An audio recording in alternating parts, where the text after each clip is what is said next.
Well, we want to welcome everyone to part 2 of Setting Your Financial House in Order. I want to welcome all those who are on live streaming.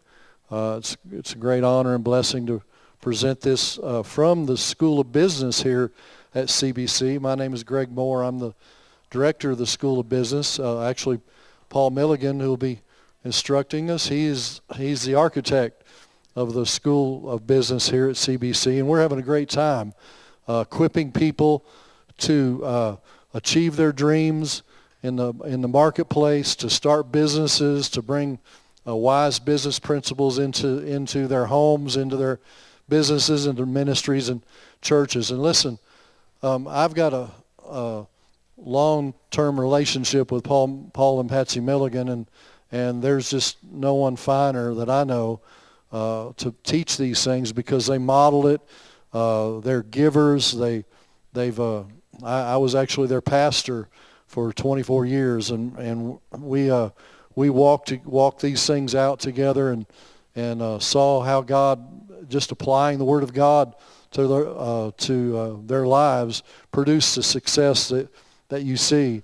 And we're just blessed today and tomorrow to have Paul share these things. And I know you guys are going to be really ministered to and filled up with knowledge and wisdom. So if you're at home, get a pen and paper to write down these things, and we will also, these seminar CDs and DVDs are available for you to order online. And so why don't we give Paul Milligan a good hand as he comes to share with us again.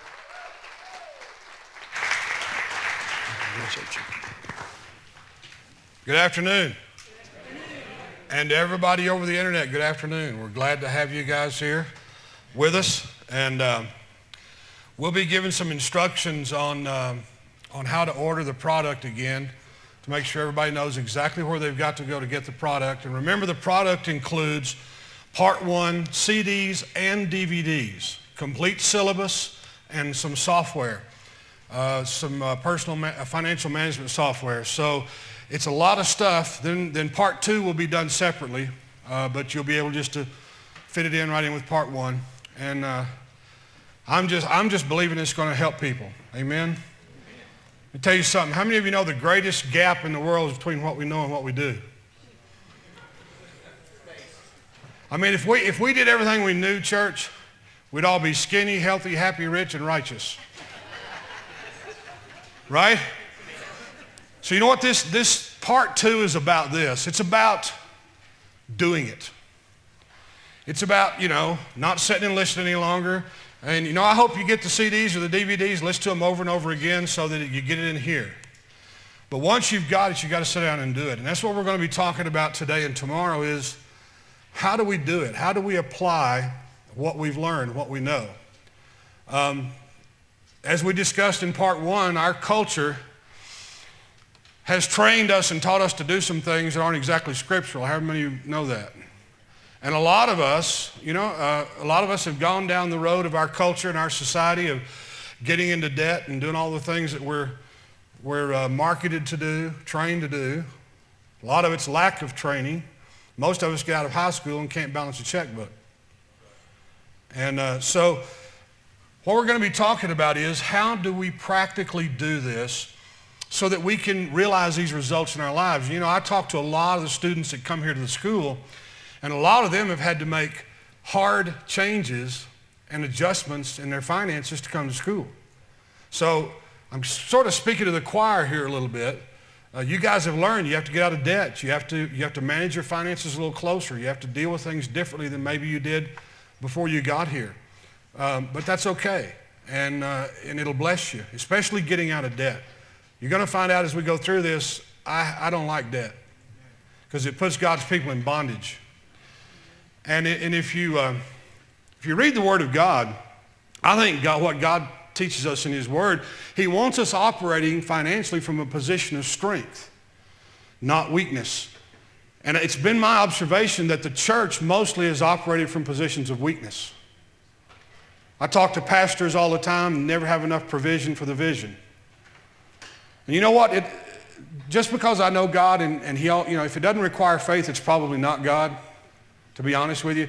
We're always going to be chasing the provision with our faith some, but it doesn't have to be like I see it out there, guys, where there's just debt, there's not enough money to do what we need to do, just the basic needs of people, people in their families not having the money that they need to do basic things.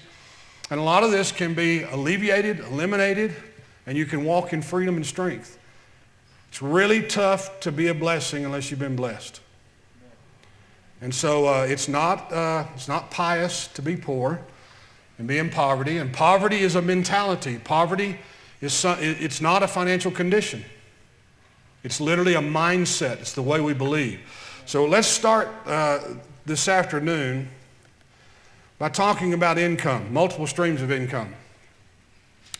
Now we're going to go through debt elimination. I'm going to show you how you can get out of debt in probably 5 to 7 years, including your home, no matter how much money you make. Anybody interested? All right, we're going to show you how to do that. Now, I know people that have done it, have taken our system and have done this. We had a young couple in our church that got completely out of debt, including their home, in 3 years. And so I know it can be done. We've done it.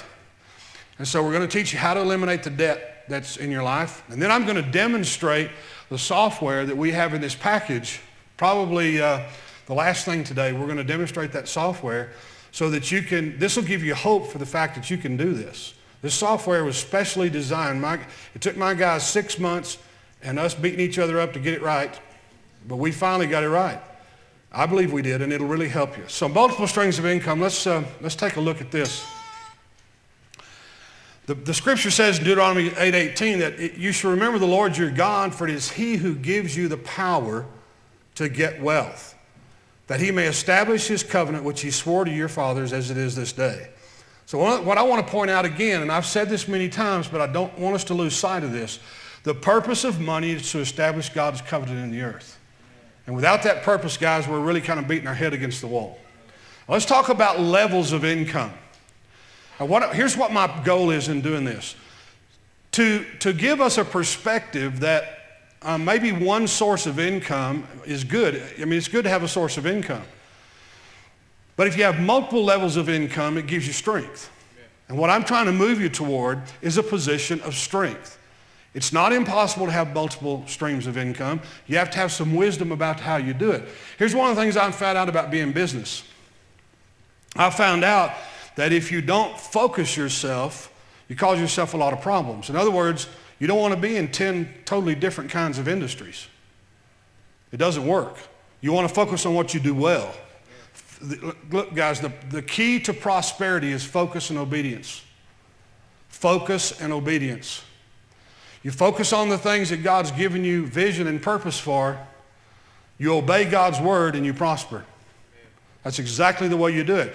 So when we're talking about multiple streams of income, there are things that we can focus on, that we can do, that fit into our schedules, into our lives. I'm not talking about going out there and starting 10 different corporations.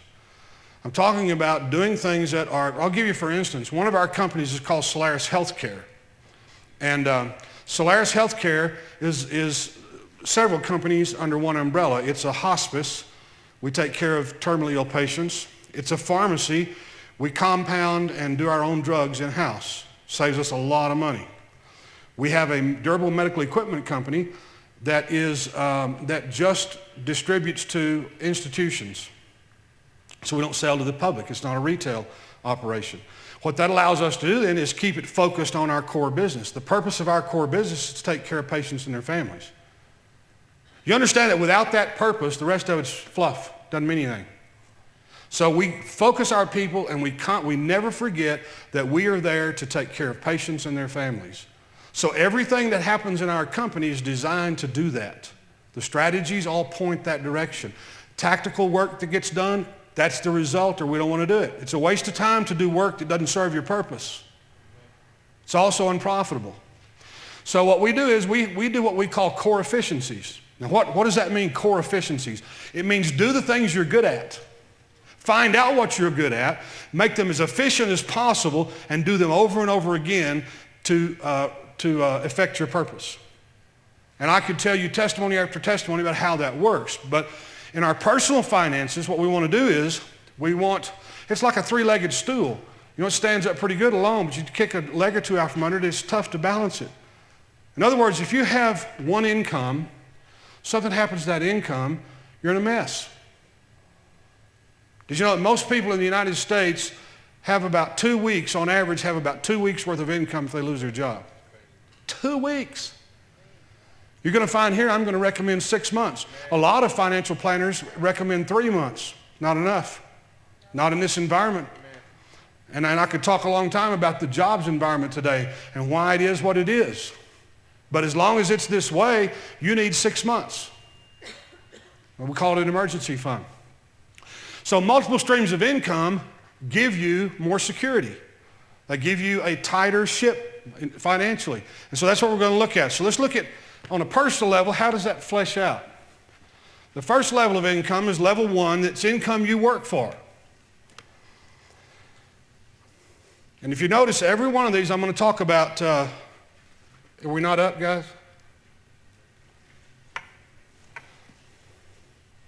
There we go. Income you work for. We're going to talk about the purpose of it, the type of it, and we're going to classify it. This will help you understand it a little better. Level 1 income is, the purpose is to tithe and give. And see, I put these in priority, guys. First thing I do with my money is give. If you want to, you'll solve 50% of your financial problems by giving right off the top, the first fruits. And you guys, I don't have to teach you those principles, you know them. But there's a difference between knowing them and doing them. The Word of God says, my people perish for lack of knowledge, but that's not where it stops. Anybody ever read that scripture? Rejected knowledge, forgotten knowledge. I know we talked about this in the first session. But it's this, if you just reject these things out of hand and don't do them God's way, for every piece of this you do your way instead of God's way, makes you weaker. So the purpose is to tithe and give, to save. Here's the order, guys. Pay God, pay yourself, pay everybody else. I assume that I'm looking at people who pay God. I assume I'm looking at people who pay a lot of other people. How many people am I looking at that pay themselves? Pay God, pay yourself, pay everybody else, in that order. And see, you see now why I like to see you out of debt, because number 3, you don't want number 3 to always be bouncing up to number 1, where you're having to pay other people all the time. Put you in bondage. The third, pay living expenses, seed for asset building. Now see, as we go up these levels, you're going to understand the importance of this seed for asset building. We'll talk about it later. Usually this type of income is a job. Anybody ever had a job? Does anybody have a job? Jobs are good. Everybody say jobs are good. They produce level 1 income. Classification of this income is an employee, self-employed, and it's non-leveraged income. I'll explain non-leveraged income later.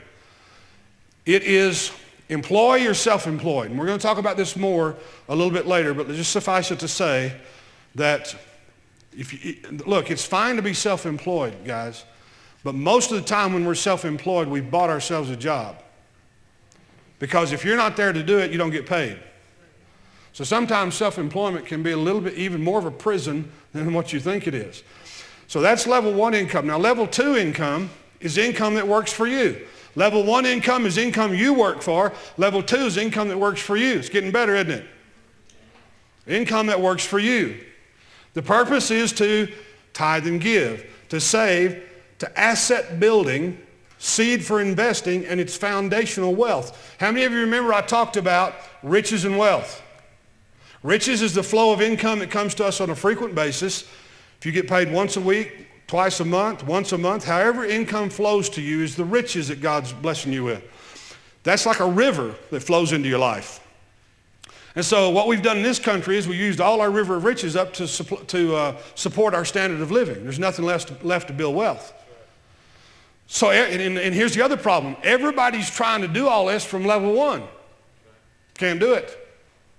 Look, to do it from level 1, you have to have enough disposable income to give you the ability to do these things. Most of us, our jobs don't support that. Most people have 2, 3, 4 children. You got a lot of expenses, a lot of things going on. Their income, you just can't do it from level 1. That's why these other levels of income are so important. So you tithe and you give, you save, you asset build, that's seed for investing, and it's foundational wealth. The type is asset income. Class is investor, managed income, not worked for. You're an investor at this point. It's managed income, not worked for. Well, by the way, my wife's sitting back there in the back. Y'all wave at her. My wife manages our real estate. Real estate is our form of level 2 income. And so what we do is we have taken money and invested it in real estate, and we have income that comes in from that real estate. And so I'm an investor by doing that. It's income that works for me. I've taken money that I've already made, and I've gone and put it to work somewhere. And you know what it does? It just sits there and makes cash, turns it out. That's income that works for you. Managed income, it's not worked for. I don't have to go work for that income, but I do have to manage the real estate. Actually, my wife does. She does a good job at that. I was telling the business class this morning, what I like about having Patsy around to do this stuff is, it's easy sometimes when you're doing things like real estate and you do what I do, all these other things in my life. It's just easier to write the check, fix things, and go on. Not have to think about it too much. But that's not good stewardship. It's not efficient. We recently bought a piece of property, and we bought this house with all the furniture in it, completely furnished. And so we went in, looked at the house, and she's absolutely great at seeing what needs to be done. She can just look at a place and know we need to do this, this, this, and this. And we do inspections, so if there's anything to fix, we do that. But anyway, she says, well, you know what I'm going to do? We don't need this. Nobody needs this furniture. The kids don't need it. We don't need it. She does an estate sale, sells all the stuff from inside the house, makes exactly the amount of money she needs to rehab the house. No more money goes into it. We control the amount of our initial investment. It increases our ROI, our return on investment. You do things that make you money. And some people have I think God gifts some people to do this. I think Ashley's gifted to do that, he and Carly. Just know what you need to do. I just know more about them. Know what you need to do to make money. Okay, level 3 is income that works without you. The purpose is going to change this time. It's to tithe and give. Multiply assets, preserve wealth, and build wealth. The type is an absentee owner. It's asset income. The class is business owner, investor, mentor, leveraged income.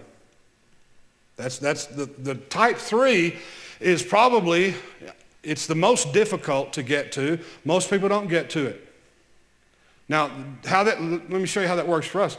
Level 1, I had jobs for years and years and years. At the same time, we were investing in level 2.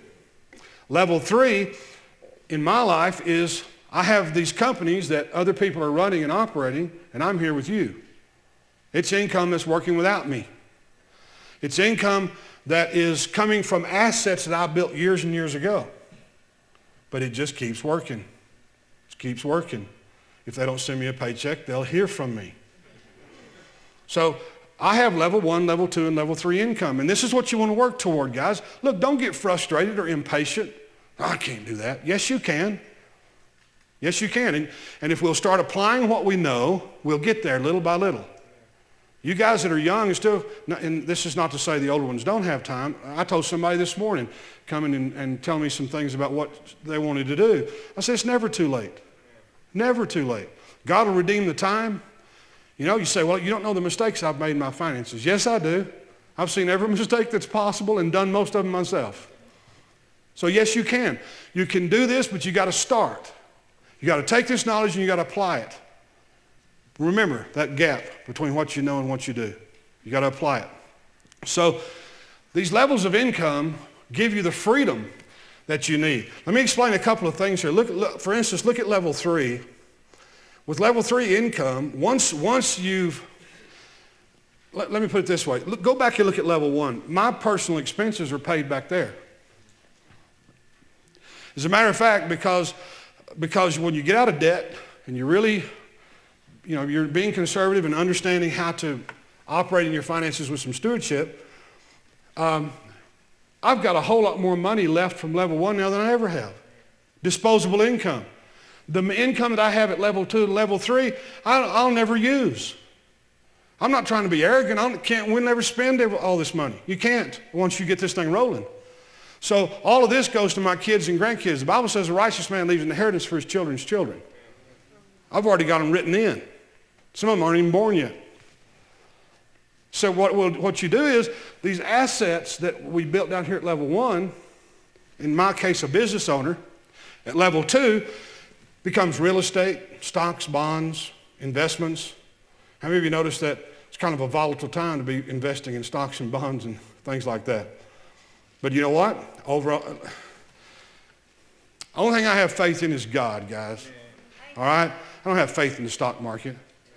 But, me personally, in my lifetime, I know I'm a little older than some, but, I've averaged in the stock market, I've averaged a little over 11% since about 1982.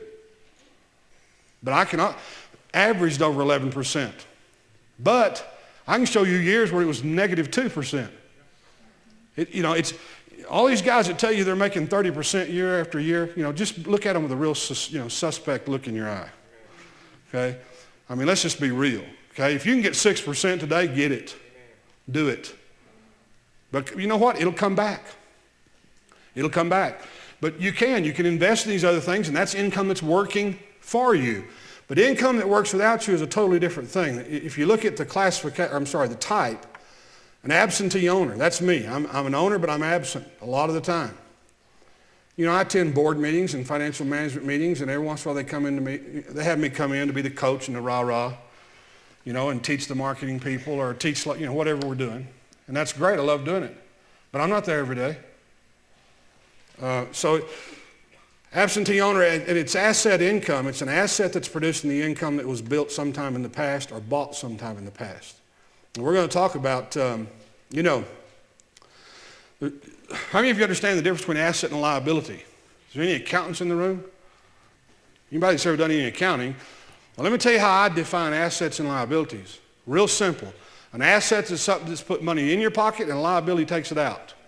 Is that simple enough? Well, here's what some people will tell me.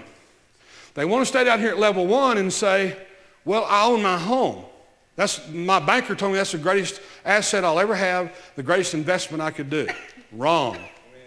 Your home is not an asset. Now everybody mad at me? Your home's not an asset. Let me tell you why your home's not. It's somebody's asset, but it's not yours. It's either the bank's or your heirs. But it won't produce income for you as long as you live in it. Is that simple enough? It's not an asset. It doesn't pass the smell test. It doesn't put income in your pocket. You got to have a place to live. I'm glad you own your home. That's fine. I'm not telling you to go sell your house.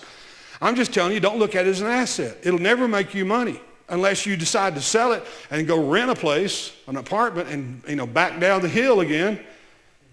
And sometimes you may need to do that. But here's what I'm trying to get. I'm trying to get this thing gone that our house is going to save us. What just happened in the real estate bubble? There were people who had $100,000, $150,000 equity in homes gone in an instant.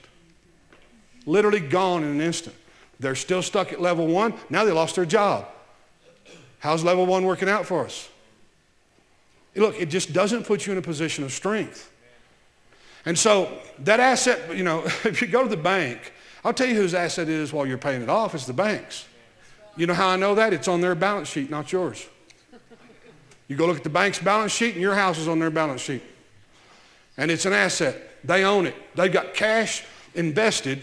If you look at their cash flow statements, they'll show cash invested in your house, and they'll show income as the interest you're paying on it. They're doing well with your house. They're doing quite well with your house. And so you look at this thing from a perspective of, is this thing going to make me any money? It's just not. Don't expect it to. Enjoy your house, but don't expect it to make you money. All right, we've got to go somewhere else. We've got to go to level 2 and hopefully eventually level 3 if God's called you to own a business or some other means for bringing in level 3 income. Now, liabilities are those things that take it out of your pocket. Debt is a demon. I didn't mean that literally. You folks out on the internet, I'm not nuts, just about half crazy. Debt will put you in bondage. It will constantly keep you in a position where you can't move. You know, I explained this, I think, in session 1. How many times have you ever sat in a service and God brings up a need? I mean, just recently, my wife and I had the privilege to match the offering at the ministers' conference. Well, I just like doing that. It's a lot of fun. And then what I like to do is get up and preach you to get the offering up. That's the way I like to do it, actually. It's just fun to do that way. But you know what? 30 years ago, I couldn't have, there's no way. I hadn't done all this. Because we've done all this, then you got the money when God says, you know what? I'd really like for you to match this thing. For every dollar everybody else gives, you give one. That brings the, you know what I've learned? I've done this many times. And what happens is when you do it, the offering will be 30% more than it would have been otherwise. Because it's your chance to double your money. And here's what I do. I ask God to give you credit for it. I mean, that's good. So in doing that, you've got to have assets that bring you income. You're paying your living expenses down here in level 1. But this stuff up here, you see the purpose, tithe and give, it's always up here at the top. Not the last thing I'm thinking about. I mean, when my wife and I started doing this, my dad was a big giver. And it honestly is easy for me to do. It's kind of a natural thing. Maybe it's supernatural, but it just feels right to do it all the time. And she came from a family where, you just didn't do that. And so, the first 5 or 6 years we were married, she'd look at me like a calf at a new gate when you want to give. Now I have to chase her some, but back then, we had to find an agreement on how we're going to do this. Because giving, guys, let me tell you something. You can't outgive God. I dare you to try it. He will bless you beyond anything you could ever imagine. And if you add stewardship to that, you get this. You get multiple levels of income. If your river of riches is doing well, God bless you. But you want all the tributaries flowing into that river you can get. Feed that thing. Keep focused. Don't go do a bunch of wild, risky junk. Lose what you got. That ain't going to work. Use wisdom, counsel. Find out what's right, what works. I'm not qualified to give you investment advice. It's against the law for me to do it. But there are ways you can invest money. I can tell you what I do. I just can't tell you to do it. One of the things that Patsy and I do is I invest in, just to show you how big of a risk taker I am, I invest in something called municipal bonds. Those were really good investments a few years back. Now all the cities are going broke. But let me tell you what I do. I only invest in AAA rated, insured, tax-free municipal bonds. How many of you knew they even existed? AAA rated, that means that a AAA is a credit rating. It's what our government just lost one of. Right? AAA rating means this city always pays its debts. Well, I don't trust them, so I want it insured. So they have to buy me insurance to pay me off if they can't. And just as an added bonus, it's tax-free. I don't pay any income tax on it. So I buy these. My broker has a wide open carte blanche. He's calling me when I was in Africa. He said, I found 2.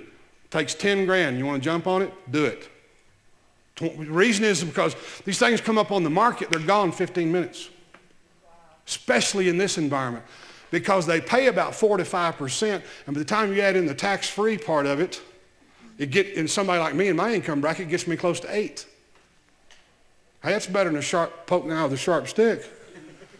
I'll take 8%. So I just stack these things up. He's looking for them. You got to have a broker. My broker is born again and spirit filled. That's the only kind you ought to have. Amen. That don't mean they're all good just because they're born again and spirit filled, but it helps.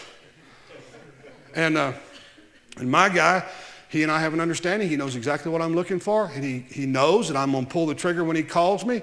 It's not somebody that's just blowing smoke. And he works for me. That way I get him to work for me. These bonds are hard to find. You got to get out there and look in the marketplace for them. They come up for sale. They last that quick, they're gone. It's things like that you got to get educated on and find that will give you the ability to do these other levels of income. But you got to focus on it. You got to have a plan. Let's move on. The key to building wealth. How many of you are interested in building wealth? So here's the key. Remember, no matter what else I say here, the key to wealth is leverage. The key to wealth is leverage. You got to find something to leverage. Some people leverage real estate. Some people leverage people. Some people leverage money. Find something to leverage. When I started, I started my wealth building leveraging people. Now I do all four.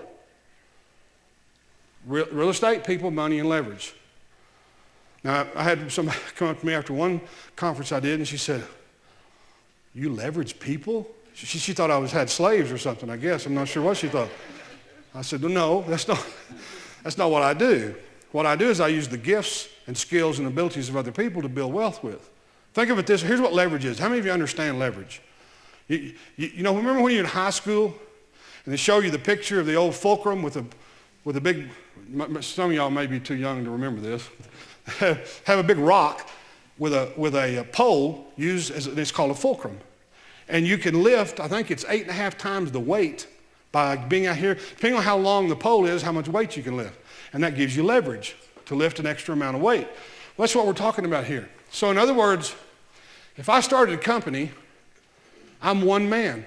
I have so many skills, so many talents, so much time. Once we get to the end of that, we're done. Right? That's it. Can't do any more. But what if I've got 300 more? See, if I ask you today, would you rather have all the income I can personally produce in a year, or would you rather have all the income that my 800 and something employees at Global can produce? So I knew you're no ordinary dummy. Some of you go, Global. Sure, you'd want the income from Global. Why? It's leveraged. So that's what I'm talking about. You find things to leverage. If you're going to leverage, listen, this is not leveraging. Buying a piece of real estate for $5,000, where your mortgage is $5,000, $10,000 more than the place is worth. That's not leverage. Being upside down. This is why you want to be able to set aside money for seed as investing, because you want to be able to invest in these things with equity, strong equity. So that's the key to building wealth. Once you're out of debt, you can begin real wealth building. The first thing to think about when you begin investing is the need to invest in assets.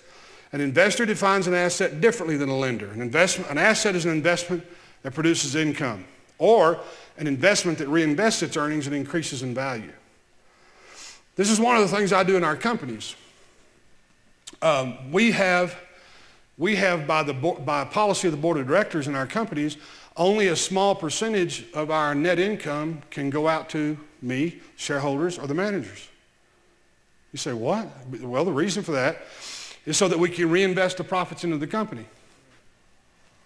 Because here's what I've seen happen in my time in business. Guys like me who start companies, S-corps, where all the income flows through to them for tax purposes, what they'll do is they take it all out. You know, they make $1 million this year, they take $1 million. You're asking for trouble. So we leave probably somewhere in the neighborhood of 70 to 75% of our income stays in the company. That makes it strong. That gives you a balance sheet that's stronger than 10 acres of garlic over time. I'll tell you what happened to me. Just to give you an idea how important it is to do these things like this, because when I started Global, the guy who originally invested in Global, born again, spirit-filled, I actually served with him on a board of elders at our church. Is Greg already gone? Greg knows him very, very well. He's quite a wealthy man and has done it pretty much like we're teaching it. One of the greatest mentors I've ever had. And Jim came to me back in the 80s, and he knew my reputation. We were both in the same business. His business, he had some bad management, and he shut the company down. Now, he had a big printing company and other things, but he had a company like Global, and so he shut it down. And he came to me in 1988, and he said, look, I know your reputation. I know who you are. I know what you've done.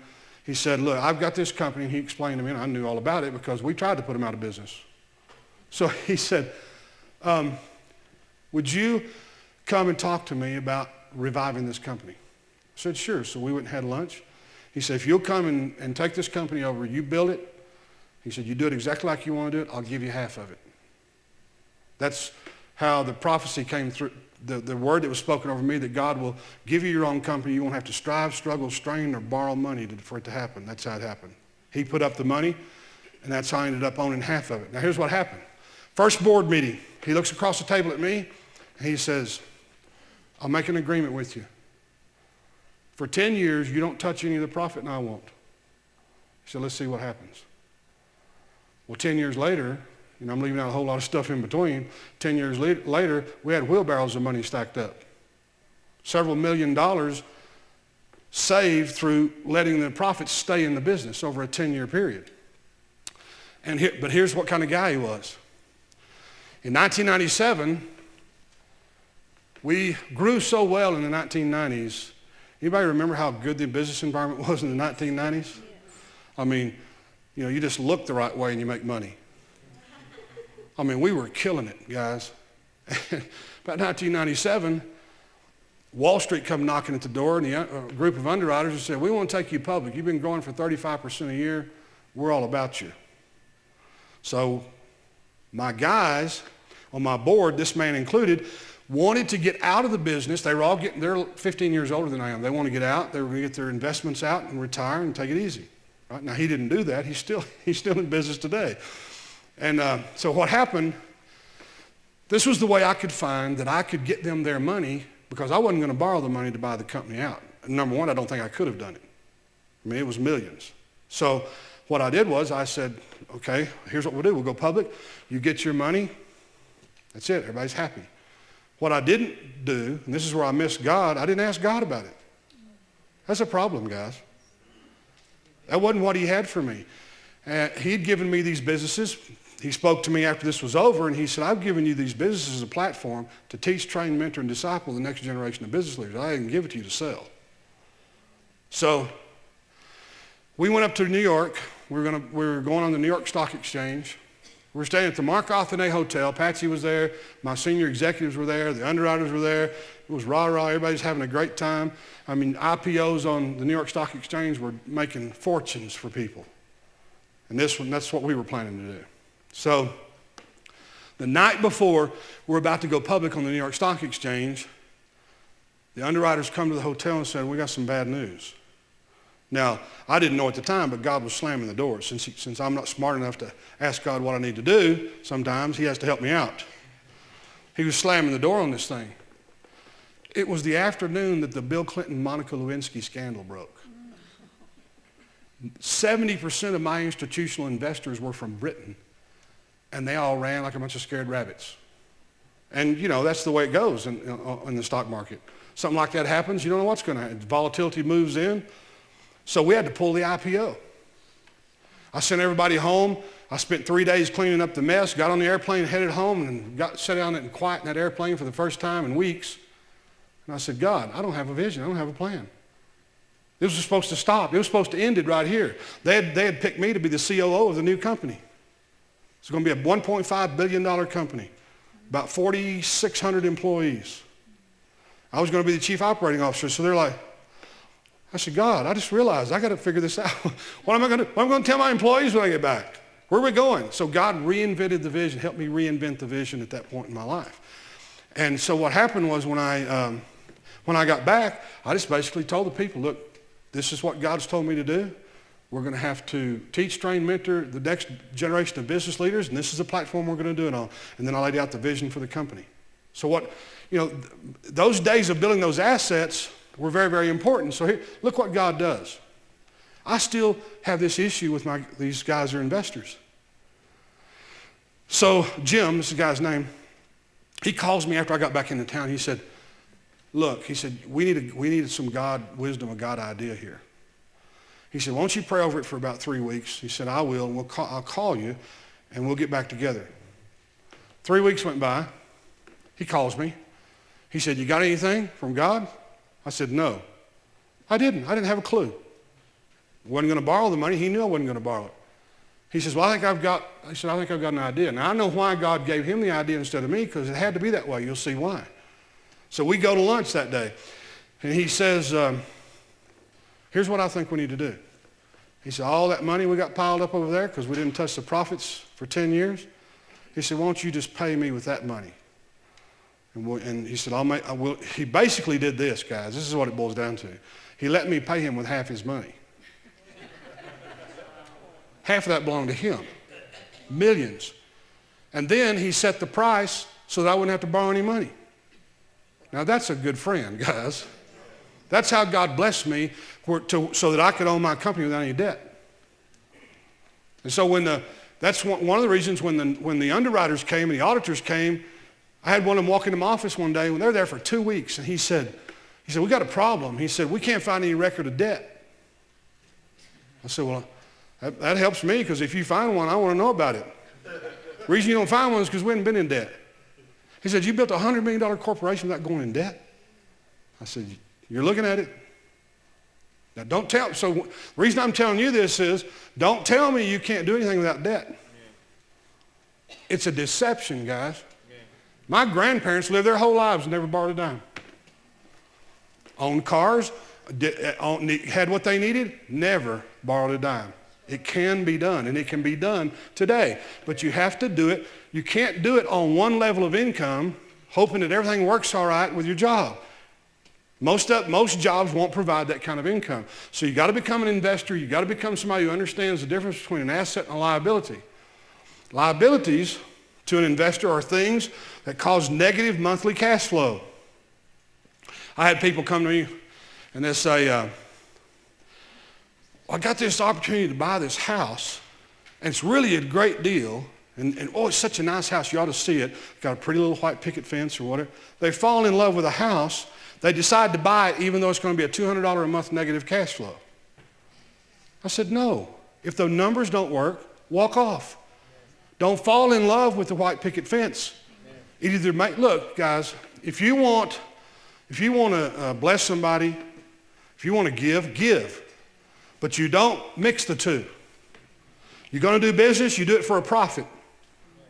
You do business as a profit so that you can have income to go over here and give.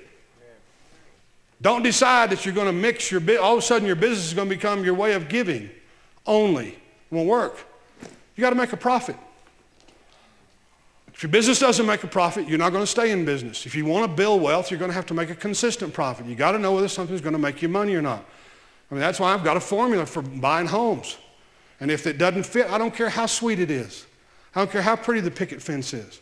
I care how much, it's such a darn little house. Will it be a darn little house for somebody else? Because it won't make me any money.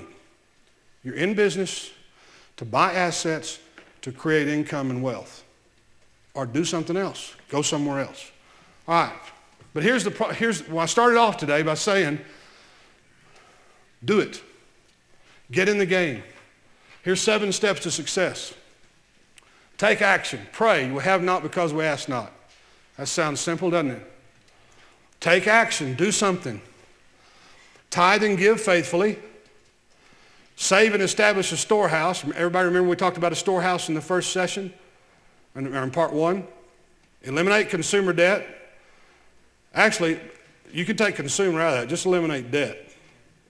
Develop multiple streams of income. Invest your seed wisely. Make yourself accountable to someone who will help you follow through on your plan. 10 keys to building wealth. Now, this is all going to be in your syllabus, so don't worry about just sitting there and have to take all these things down as notes. You're going to have all this in your syllabus. Begin as early as possible. You know, we talked about the magic of compound interest. Remember, I think I mentioned it in part 1. A reporter one time asked Albert Einstein what was the most amazing thing he'd ever seen, most miraculous thing you've ever come across. And he said the magic of compound interest. And I use that example of a young man at 19 who saves $2,000 a year until he's 25 years old. He's got it invested at 6%. He decides he don't want to do it anymore. He quits. His buddy thinks it's a great idea. So at 25, he starts saving $2,000 a month at 6% interest and does it for 40 years. At the end of 40 years, who's got the most money? The 19-year-old. He'll have $940,000 change in his account. The other guy will have about $860. Go work the math out.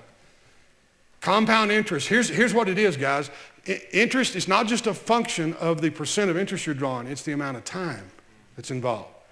Is what the real key is. So young guys, young people sitting here and on the internet, you looking at me? Start now. Right now. Use your 401k or your IRA. Be wise about it. Get educated about it. Learn what's there. What's available to you. What vehicles are available to you to draw interest. One of the things I've done, especially over the last few years, is I've invested in gold. I was buying gold at 700, 900, 1100. Now it's almost 1800.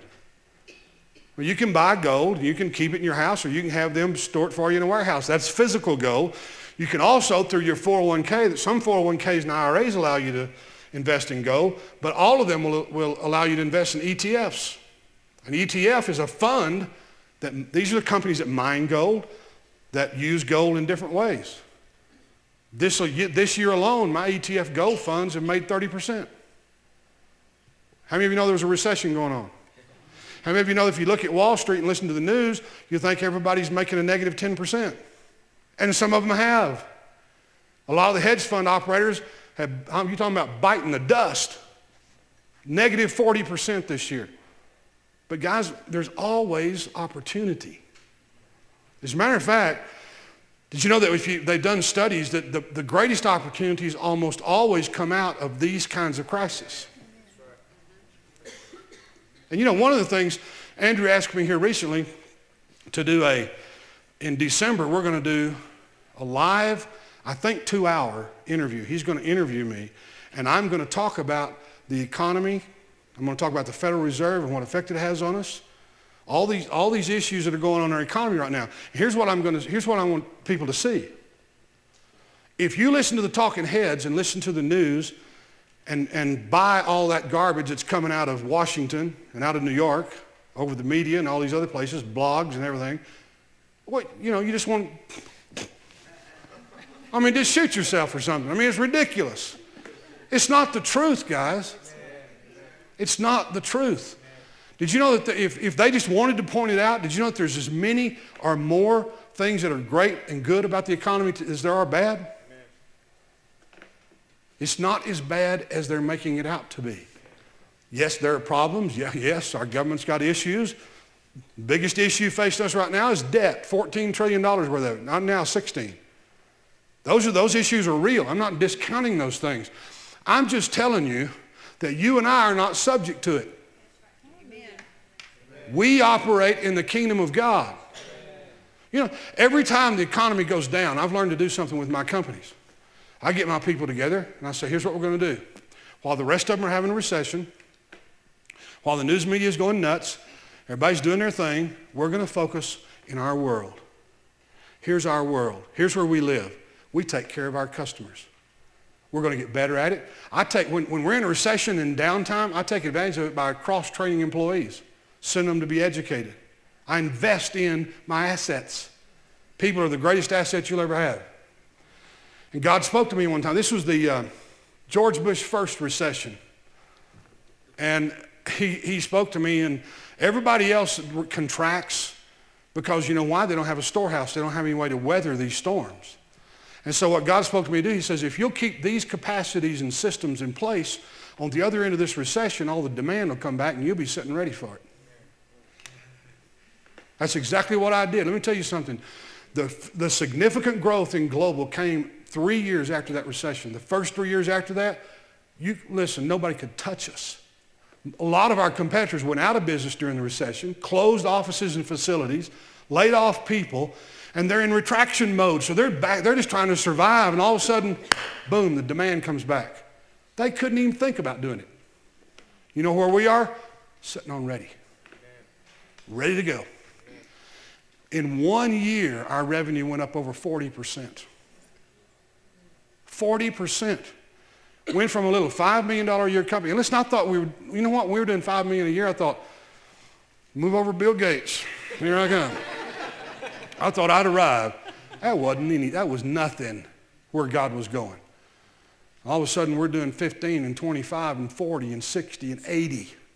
Boom, boom, boom, boom. And once we put the things in place, once we put the systems and capacities in place, and we started building leaders in our organization and building teams down through the depth of the organization, reproducing ourselves and other people, this is where you build something.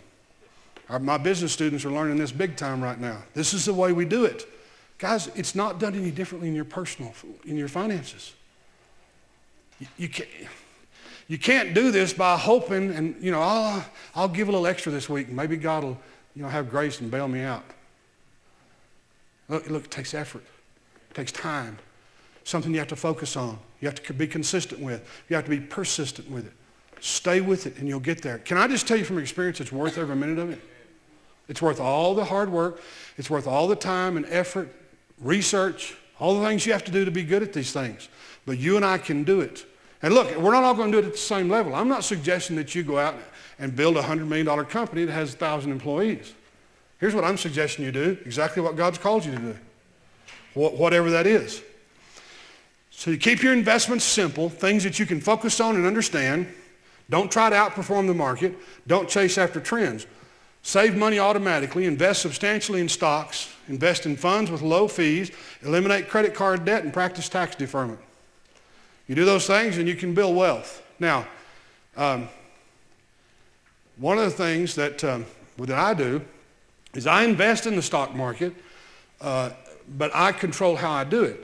Anybody ever heard of dollar cost averaging? Dollar cost averaging works like this. I send my stock guys the same amount of money every month. And they buy stocks with that money. And so when the stock market goes down, here's what the conventional wisdom out there says to do. When the stock market does what it's been doing here recently, stop, pull all your money out, quit. No. I mean, watch this. If I'm buying stocks at $10 a share this month, and my guy bought me 100 shares, and I'm sending him the same amount of money every month, and I come over here, and that $10 stock is now $3, it's on sale. This month I'm sending the same amount of money, but now I'm able to buy 3 or 4 times the same number of shares. But you got to be in it for the long term. That's dollar cost averaging. You can't knee jerk. You can't call Sister Sally and Aunt Ruth and say, what should I do? Aunt Ruth is likely not going to know. You stick with it. I started investing in indices. You know what indices are? Standard & Poor's, for instance. The Russell 2000. These indices over a period of time, that's what the 11% that I've gained was through the S&P 500 since 1982. There was years when it was down. There's years when it's up. So if you know anything about the stock market, here's what they do. They judge fund managers by how well they do against the S&P 500. They're a good fund manager if they beat the S&P 500. You know how many of them beat the S&P 500? Less than 30%. Less than 30%. So 70% of them don't. You think you might be hooked up with one of the 70%? And if you're not, you got to know who that is every year. You got to know who's missing it every year. So it's easier and simpler for you and I who are we're not experts in the stock market, don't have time to be. Now you may be, I'm just talking about us generally. So what ought you do? Pick an S&P 500. That's the standard they're working against anyway. So over a 25 or 30 year period, I've made 11.2% while they're out there fighting with each other over who's beating the S&P 500. Does that make sense or is that clear as mud? I'm not telling you to do these things. I'm trying to give you ideas for how you can invest assets. And here's another thing. Doing these things like funds, bonds, you can play at a smaller level. You know, I got a good friend in Atlanta. He'll be here teaching in the business school. He's one of the best investment managers in the country. He's on Fox News all the time. Y'all know him. Everybody ever met him? Scott Case comes to the ministers conference every year. Scott is he's a great investor. Understands the stock market very well. You got to have $500,000 to play with him. So, there's not very many of us that can do that. So what I'm saying to you is find ways to invest at your level that make sense, that you don't have to take a tremendous amount of risk, but that bring you steady income, and leave it alone. Let it build. This is the way you build wealth. Okay, how much time we have? About 5 minutes? Great.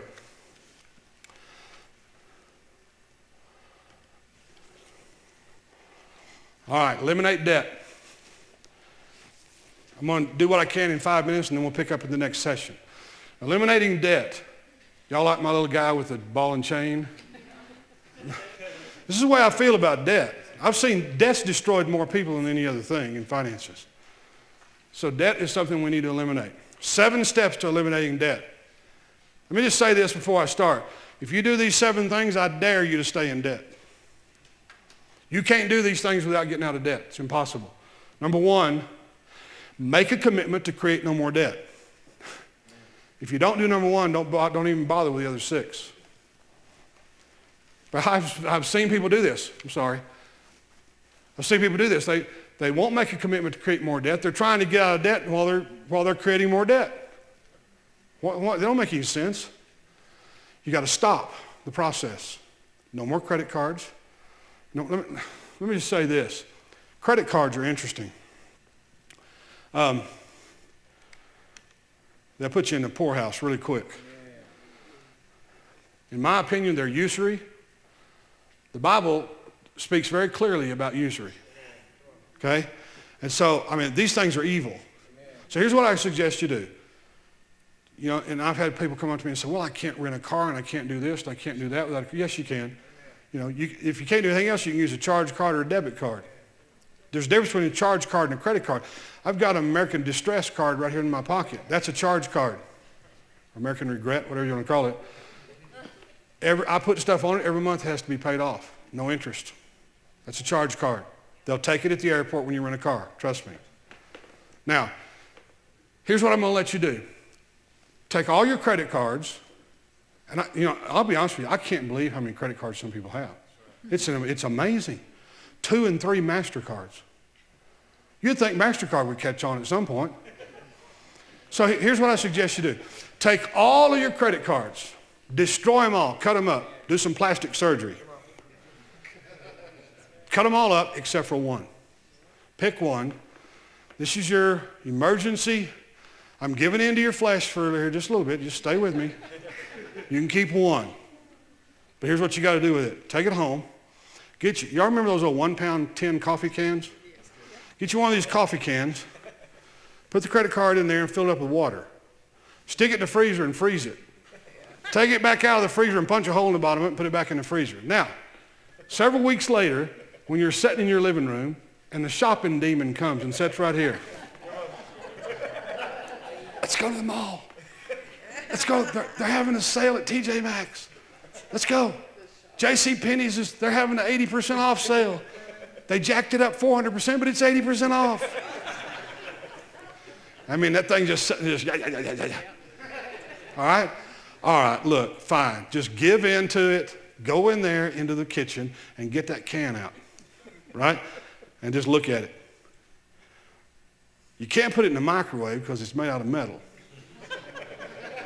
You put it in the oven, it's going to melt and water's going to run out and ruin the element in your oven. You ain't going to do that. So just set it on the counter and wait for it to thaw out.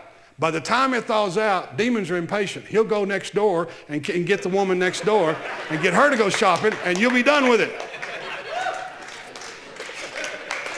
That's what you do, guys. That's how you deal. If you're just going to give in to your flesh, put some ropes and chains around it. Put you a fence around your flesh. Don't use credit cards. Just, and I know, look, you say, I don't know if I can do that. Just work toward it. Work toward it. And we're going to show you specifically how to do that, okay? Now, we got about 1 minute left. Here's what I want to do. Make a commitment to create no more debt. Formulate your plan, and I'm going to help you do that. We're going to do that in just a moment. Start now. Success depends on taking action. Accept personal responsibility for your debt. No, it wasn't your wife, wasn't your kids, wasn't Aunt Sally. Nobody did that to you. Say, I did it myself. Yes. Focus on the details of your plan. Obey the disciplines of your plan. Persevere in the execution of your plan. 5, 6, and 7 is where 90% of people fail. Focus on the details. Obey the discipline and persevere in the execution. Keep doing it. Stay after it. You will get out of debt. And you'll get out of debt in a lot shorter period of time than you think you will. Let me ask you a question. If you can get out of debt in 5 years, how many of you understand that 5 years is going to go by whether you get out of debt or not? You might as well get out of debt while it's passing. Isn't it amazing things we justify in our minds? This is what we got to do. Okay, we're done for this session. We'll pick it back up here. What time do we come back in? 10 past. Y'all be back at 10 past. We love you guys on the internet.